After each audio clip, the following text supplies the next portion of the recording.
తెలంగాణ కోసమే పుట్టామని చెప్తున్నటువంటి బీఆర్ఎస్ గతంలో టీఆర్ఎస్ తెలంగాణ రాష్ట్ర సమితి ఇప్పుడు ప్రస్తుతం లోక్సభలో ప్రాతినిధ్యమే లేకుండా పోయినటువంటి పరిస్థితి.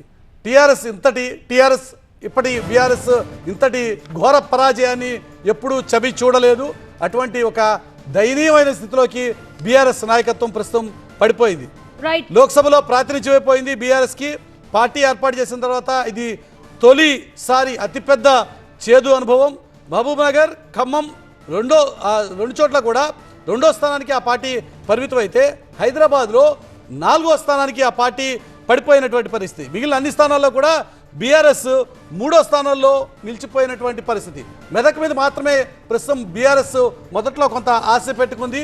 కానీ మెదక్లో కూడా ఆ పార్టీ 3వ స్థానానికి పరిమితం అయిపోయింది. మెదక్ లోక్సభ స్థానానికి సంబంధించి భారతీయ జనతా పార్టీ అభ్యర్థి రఘునందన్ 35,000 ఓట్ల మెజారిటీలో ఉన్నారు. అధికారిక ప్రకటన మరికొద్ది క్షణాల్లో మనకి రాబోతోంది. కాంగ్రెస్ అభ్యర్థి నీలం మధు ఇక్కడ సెకండ్ పొజిషన్లో ఉంటే బీఆర్ఎస్ ఆ ఒక్క స్థానం మీదే కొద్దిగా ఆశ పెట్టుకుంది. కానీ ఆ స్థానంలో కూడా బీఆర్ఎస్ 3వ స్థానానికి పరిమితం అయిపోయి వెంకటరామరెడ్డికి కేవలం 39,000 ఓట్లు మాత్రమే వచ్చి 3వ స్థానానికి ఆ పార్టీ పడిపోయినటువంటి సిచ్యువేషన్.